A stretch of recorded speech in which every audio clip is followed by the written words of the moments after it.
Welcome to DBL. It is another somber day as we reflect on the tragedy in Uvalde, Texas. We are beginning to hear more from the parents and the survivors of the mass shootings at an elementary school where 19 children and 2 teachers were murdered. Now, one of the parents to arrive on the scene was a trained medic. Here is what he told Anderson Cooper about what happened when he arrived. Yes, I got confirmation from 2 of the students in her classroom that she was just trying to call authorities. And I guess he just shot her. How do you look at this girl and shoot her?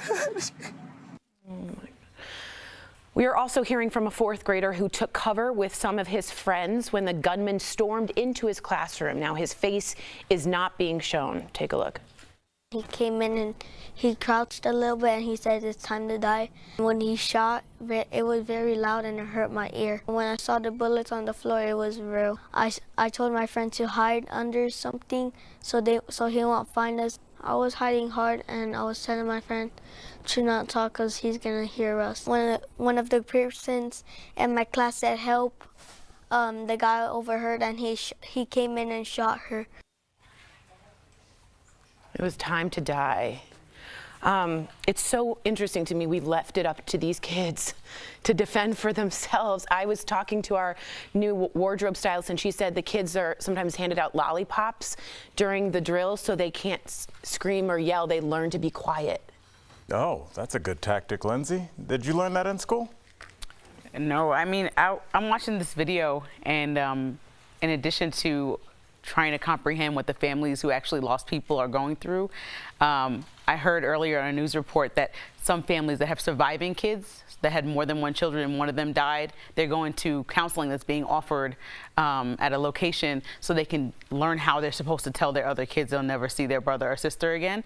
And so even watching this young boy tell us his experience being in the school, like, he is forever going to be traumatized. Yeah. Imagine something at that age of that magnitude happening, you know that you'll be affected forever. And so it's not just the families that lost people, it's like everybody in that school and even the district. And another report in the New York Times was saying how small that community is. You know, some communities are really large, so you wouldn't know everybody. That community was so small that some people were saying they saw the shooter around town. And so you are forever just going to be shaken to your core.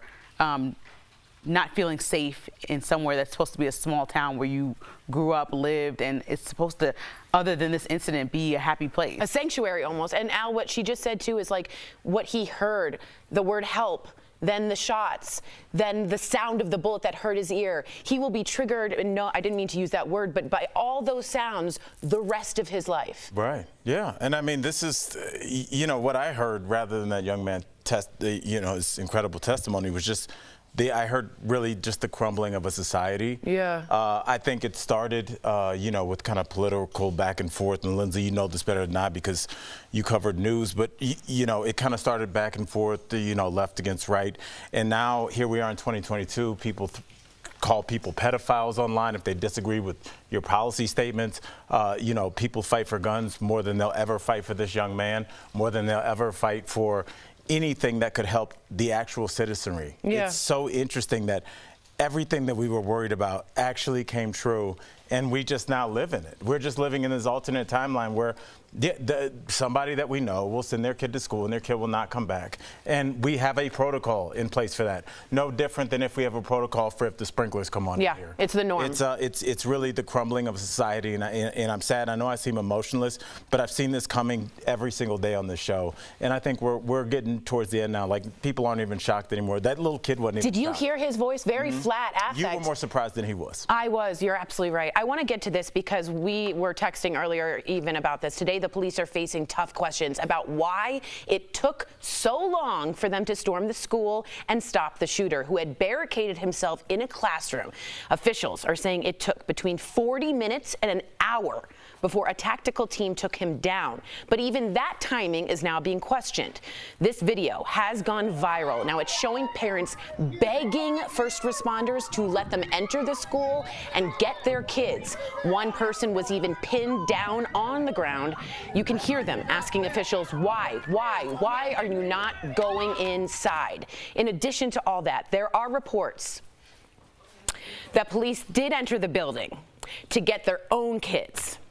Take a look.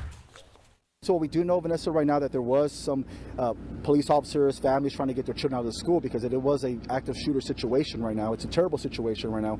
And of course, just as we mentioned, the loss of life, it's just terrible. It's a terrible tragedy right now that took place. I don't know what to say to that. I don't know what to say to that. Yeah. I don't know what to say. I don't know what to say to that. We were watching the video, and Colin's like, "No, I would have went in the school. Like, I People guess tried to I would break take windows. the chances of the police officer doing something bad to me, because to sit there and know that that amount of time passed, like even if a minute was saved to save one life, and you sat outside, like being a police officer, you're not like ordained into that job. You actually have a choice, and so you have a choice that you want to choose to be brave and choose to save kids would be the top thing I would think that any police officer would say. In a moment where I'm scared, let me get my vest, get everything, and go save a child. Yeah. But instead, and according to these reports and what we're seeing in parents, this is what happened. And it's just disgusting to me, because you don't have to do that job. I know. Right. I know. Well, they had to wait for a key for over an hour. Guys, they were doing a great job of crowd control. How many officers were out there pushing people back? Yeah. Which that could have been in there with heavy assault weapons over their shoulders. I know. They must have been able to hear it. They as heard, well. apparently there were gunshots So, they could hear. Yeah, the that parents kind of could hear. weaponry, you can hear it. Right. And so the fact that they went in and got their own kids and then assess the situation lets you further. And this is why I said months ago that this whole narrative about the police cannot be questioned, like they've just been, they came down with Moses. Right. And like these ordained, like yeah, Lindsay said, yes. yeah. Do they do a difficult job? Yes. So do the people that fix the power lines.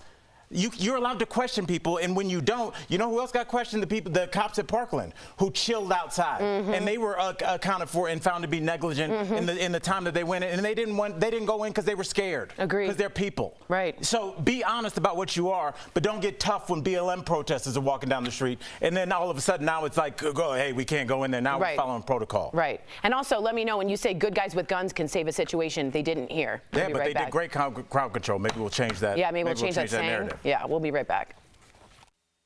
Closed cap. Daily Blast Live is always focused, always on cue, always ready, always timely. This May, don't miss a day. DBL is all new every day.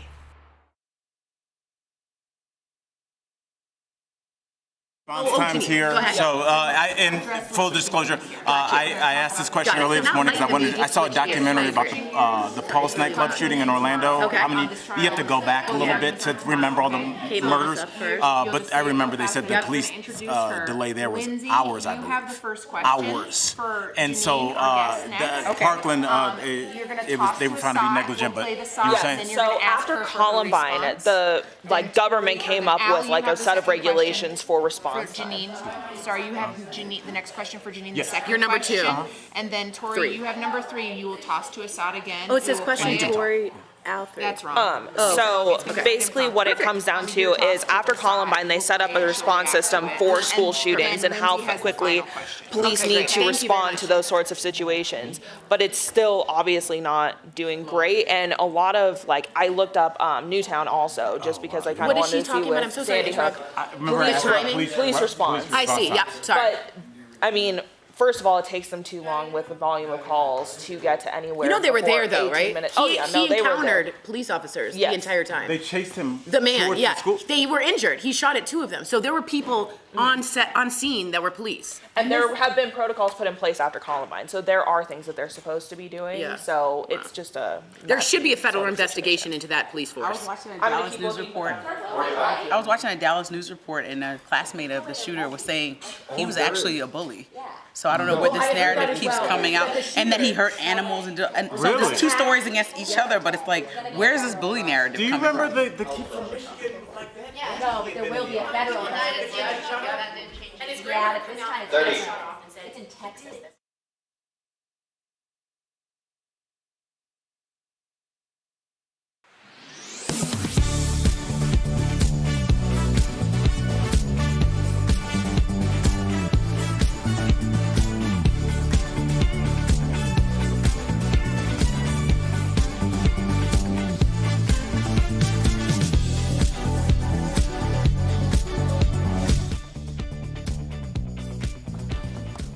All right, we are going to switch gears here, so move with us. We are going to talk about the Johnny Depp Amber Heard trial because it's almost over. I don't know how I feel about it. I'm exhausted. I don't know what life was like before. Thank you. I know, I'm hungry, I'm tired. Did we do a show before? No, we did not.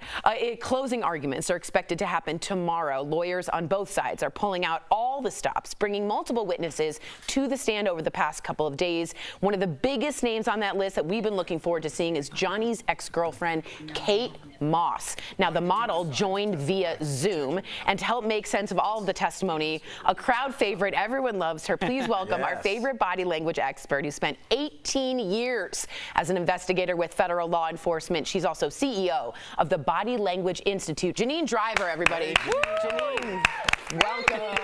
Hey, so Janine, let's talk about Kate Moss first. So she testified because Amber had previously mentioned some alleged abuse of Kate. But yesterday, Kate told her side of the story. So let's take a listen and talk about it. Johnny left the room before I did, and there had been a rainstorm. And as I left the room, I slid down the stairs and I hurt my back. He never pushed me, kicked me, or threw me down any stairs. So what did you make of that testimony, Janine? The most important thing here is to listen to the past tense. It had been raining. I slid down the stairs. When we're telling the truth about something that's happened, especially a trauma, even a fall down the stairs that happened years earlier, we're looking and listening for past tense. Now, her baseline behavior is indicative of how she normally is. Very straight posture. She's a model, very concise. And she uses an illustrator with her hand later when she says that Johnny ran up the stairs to help her. Also congruent with someone telling the truth. Wow. I didn't think of that. That's fact. I'm going to never use past tense again. No. For sure. Yeah, for sure. Really quickly, what is an illustrator with her hand? What is that motion? Illustrator is I'm climbing a ladder. I went fishing. I caught a fish. It's a hand gesture that coincides with our story. But here's the deal. It comes a half a beat, a half a second before the message. So if I said to you, call me. Now everyone go like this. All of you go like this. Hey, Janine, call me. Hey, Janine, call me. Oh, that is weird. Right. Yeah. Doesn't it's that feel it weird? goes first. Yeah. Oh, yeah. Right. It comes a half beat before, or if you're at a restaurant, everyone go, check, please. It should be in real time. Okay, that's interesting. Well, magic. Now everyone go like this. Go, check, please. And do the check mark with the word please. Check, please. I've never done that before in a restaurant, so maybe I just need to go to nicer restaurants. Now, I have to ask you this. Johnny returned to the stand as well, but first I wanted to get your opinion on one of Amber's reactions when her team read the text messages from Johnny wishing death on her. Amber visibly got emotional. Can you unpack her reaction for us? Has a pair. Come see me face to face. I'll show him things he's never seen before. So her eyebrows do move up and in.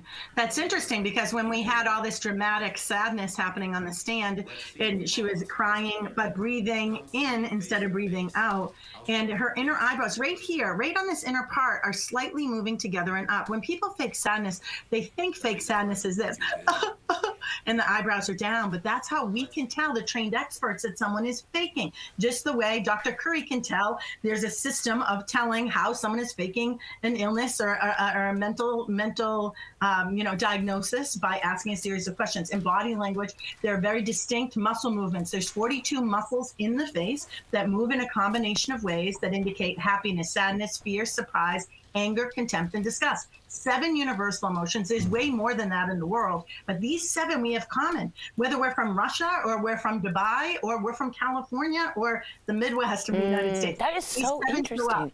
7. So, sadness, inner eyebrow pulled together and up. This was authentic sadness. It made an appearance after all in the courtroom for Amber. That's interesting. Mine would never because of the Botox, Janine. But I appreciate you saying that. Janine, thank you so much for your expert analysis. For everyone at home, you can learn more about what's going on in this trial. That whole being on the beat with your illustrator and what body language really means by checking out Janine's TikTok at Body Language Institute. Thanks again, Janine. We will be right back. Call me. Check, please. Check, please. That's interesting.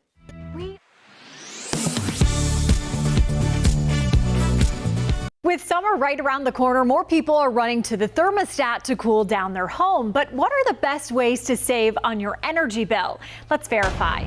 For these questions, we went to Logan Kraska, lead communications consultant at Duke Energy and the Federal Conservation Program Energy Star. The first question, is it cheaper to leave your air conditioner on all day than to turn it off when you're gone? If you're leaving home just for the day, it's definitely more energy efficient to keep your air conditioning turned on. Just turn it up a few degrees higher than you might set it for comfort if you were at home. Kreska says the reason behind this is because it will take more energy to start up your AC and cool your home down. So we can verify that, yes, it is cheaper to leave your AC on all day. The next question, is there a temperature you should leave your air conditioner at to save the most money throughout the day? According to this graph by Energy Star, in the summer to save the most money, they suggest keeping your air conditioning at 78 degrees when you wake up, 85 degrees during the day, and 82 degrees when you're sleeping. But if you're like me, those temperatures are way too hot. So Kreska suggests bumping up the temp to where you feel the most comfortable. If you raise the temperature by just 2 degrees, this is, 2 degrees more than what you're generally comfortable with inside the house, what makes you feel cool. This is going to help you reduce your cooling costs by 5%. So we can verify that, yes, there's a temperature you should leave your air conditioner at to save the most money throughout the day. And finally, will leaving the ceiling fan on all day cool your home? Fans don't cool homes, they don't cool rooms, they cool people. So if you're in the home, turn that fan on. The fan can cool you down about 4 degrees, so Kreska says it's good to keep it on when you're home, but turn it off when you leave to get the most bang for your buck. So we can verify that no, the ceiling fan does not cool your home with your Verify.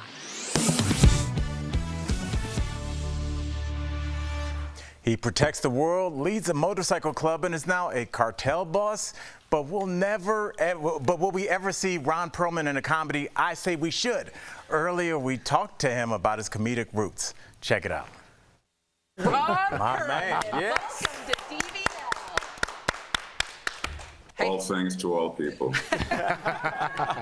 So we have to start with a big congratulations because you are officially a grandparent. What's it like being a grandpa?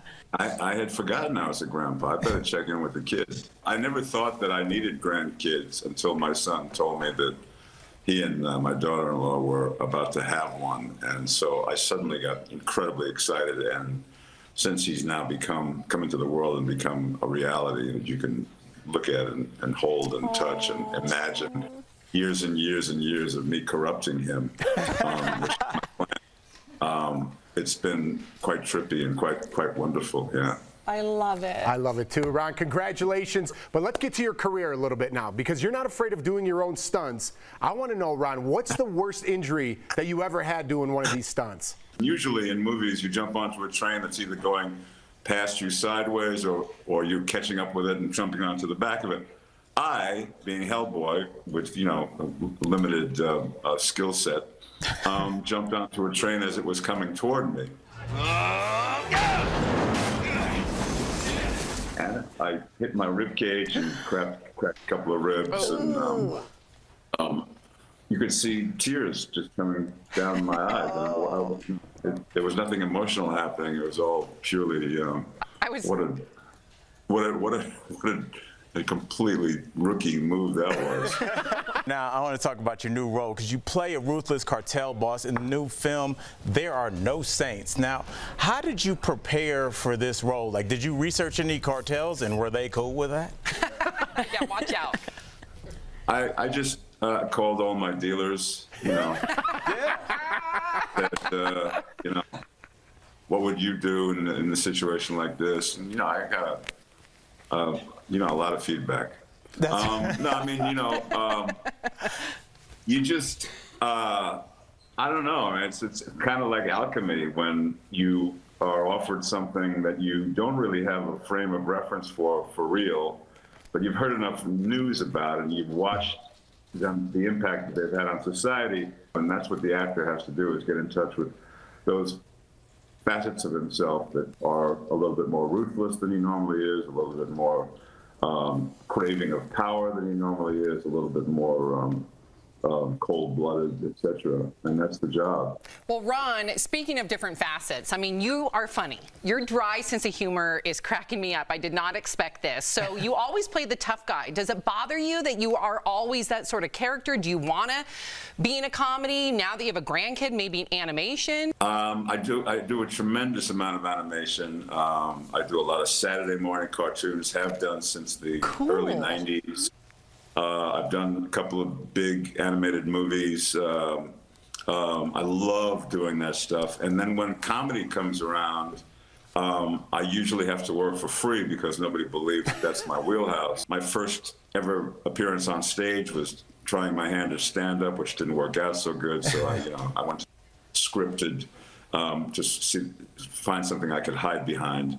But no, comedy was my first love. And when I got to Hollywood, everybody looked at this kind of like gawky looking, simian type structures and 6'2" and not particularly handsome, but not all that ugly. Like, what do we do with this guy? I'm like my bad guy.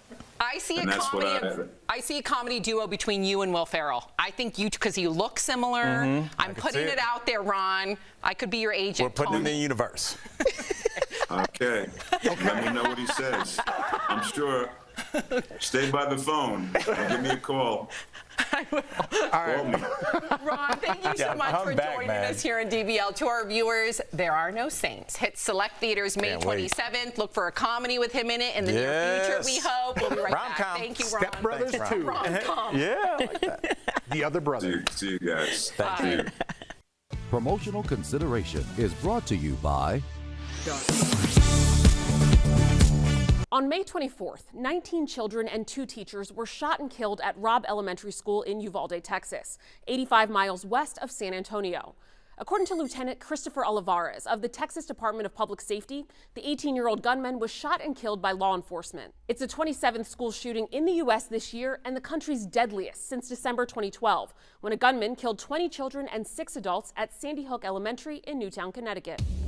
Following the Uvalde tragedy, podcaster Brian Tyler Cohen wrote a viral tweet thread claiming that this year more children have been killed in school shootings than police officers have been shot and killed in the line of duty. But is that true? Let's verify. Our sources are Education Week's 2022 School Shooting Tracker, the School Shooting Database Project run by the Center for Homeland Defense and Security, the FBI, and 2 nonprofits dedicated to honoring America's fallen law enforcement officers. Independent data from Education Week's 2022 School Shooting Tracker and the Center for Homeland Defense and Security show that as of May 25th, 24 minors have been killed in school shootings this year. That includes the 19 children killed in Uvalde. As of May 1st, 2022, preliminary FBI data shows that 17 police officers have been killed by firearms in the line of duty this year. The Officers Down Memorial page and the National Law Enforcement Memorial Fund also track the number of police deaths per year based on submissions and their own research. As of May 25th, the Officers Down Memorial page shows that 21 police officers have been killed by firearms in the line of duty this year, and the National Law Enforcement Memorial Fund lists 20. That puts on-duty law enforcement officer gunfire deaths between 17 and 21 so far this year. That's less than the 24 children who died in school shootings this year. So we can verify, yes, more children died in school shootings in 2022 than police officers died by gunfire in the line of duty. With your Verify, I'm Ariande Till. Is it getting harder to pick the right sunscreen? Let's connect the dots. We know sunscreen is essential to cut the risk of skin cancer, reduce wrinkles, and even slow the effects of aging. But a new report from the Environmental Working Group says about 75% of sunscreens on the market have inferior protection. It comes after several studies found some sunscreens contain the chemicals oxybenzone and octinazate. They've been linked to hormone issues and shorter pregnancy. More research is needed, and the FDA has asked manufacturers to test more. But so far, the agency has allowed products containing the chemicals to stay in the market. So, what is safe to use? Turns out, old-fashioned zinc oxide, you know, the stuff that leaves you with a white nose? It's because it acts as a physical barrier to the sun instead of being absorbed into your skin like chemical sunscreen. And that is connecting the dots. Are you skeptical of headlines and what you see on social media? We are too. The Verify newsletter helps you distinguish between true and false information by answering your questions. It provides fast facts on trending topics, spotlights major stories, and even includes a daily fun fact for all those trivia buffs out there. Get Verify's fast facts delivered every weekday to your email inbox. Go to verifythis.com/email to check it out.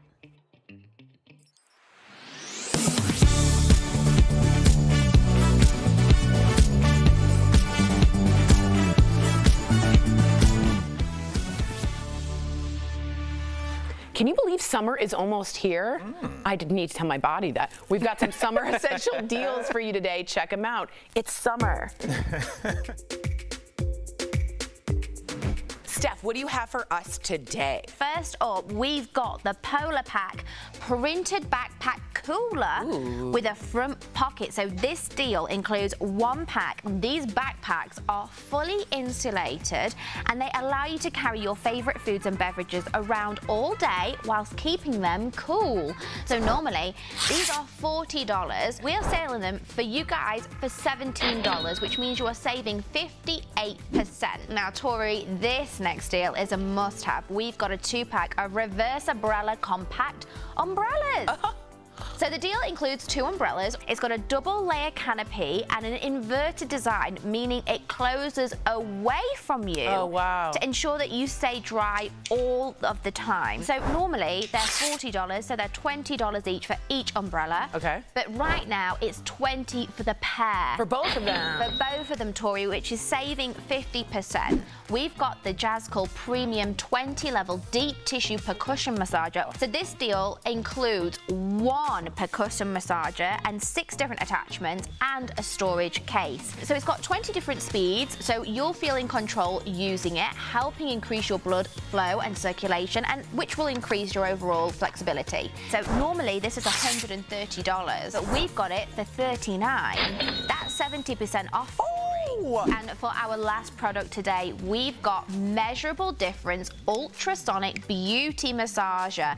So this deal comes with 1 beauty massager. So this will produce 1 million vibrations per second. What? I know. And I love how it exfoliates dead skin cells too, which you know is going to make your products absorb and work better.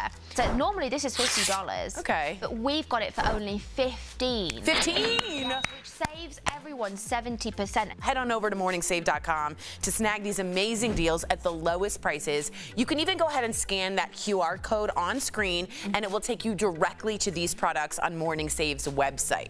Thank you so much, Steph. All right, we've got some sad news to share with you as well. Actor Ray Liotta is dead at 67 years old. He was shooting a movie called Dangerous Waters in the Dominican Republic, and according to a close source, he died in his sleep. No other information has been released. We want to say rest in peace, Ray. Of course, Goodfellas, that is what I think of immediately, and he has been in so many movies. He's sort of a cultural icon. 67 seems extremely young. Yeah, it's just shocking. Yeah. You know, I don't even know what to say. Rest in peace and sending prayers to his family. Absolutely. But he died doing what he loved. He was on a movie set. So You're right. Shout out to him. Yeah, We should all be so right. lucky. That's right. All right, be good to each other. Be good to yourself, too. It's not easy out there. We'll see you same time, same place tomorrow.